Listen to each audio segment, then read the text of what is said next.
આપણે બધાએ ખરેખર કાપડની પેટર્ન બદલી, વાળની પેટર્ન બદલી અને ખેતીની પેટર્ન ના બદલી. હું તો ઘણીવાર કહું છું કે સાહેબ અપડેટ મારતા રહેજો, ન કે વાયરસ આવશે. પછી ખેતી હોય કે પછી તમારું જીવન હોય, અને અપડેટ મારે તો નવું વર્ઝન આવે. અને સાહેબ અમે નવું વર્ઝન લાયા છીએ. પણ સાહેબ જો જવાનીમાં તમે ફરવામાં કાઢ્યું, અને ઘણીવાર કહું છું તમને ડેરી અને ગલ્લે બેહવાનો સમય મળે ને તો સમજવાનું તમે હજી બેકાર છો. ડેરી શું વાતો થતી હોય મને ખબર છે. આપણે ગાડી લાયા હોય તો હપ્તા ને ગણાતા હોય, આપણે બટાકા હારા પાચ્યા હોય તો હિસાબ ને થતો હોય. આ જગ્યાએ ના બેહવાનું.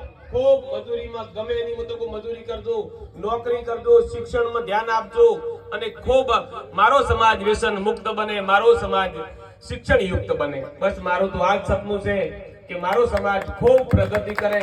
આવીને આવી સદારામ બાપા ખૂબ સડતી કળા લાવે.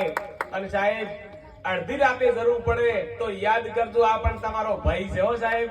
આ નથી કે ચૂંટણી આવે ને હારું બોલે, ચૂંટણી આવે ને હાથ જોડી, એ વ્યક્તિ નથી. કાયમ માટે હું તો તમારી ચરણોમાં છું. જ્યારે ત્યારે અહીં દિયોદરમાં મારી શાખા છે. ગમે તાર મારી જરૂર પડે, પૈસા હોય કે ના હોય, એક દાળનું જો હાવખે નહીં હોય તો અટકવા નહીં દઉં, કારણ કે બાપાએ હવે ઘણા આલ્યા છે. એટલે ખૂબ તમારા બધાના આશીર્વાદથી પ્રગતિ થઈ છે.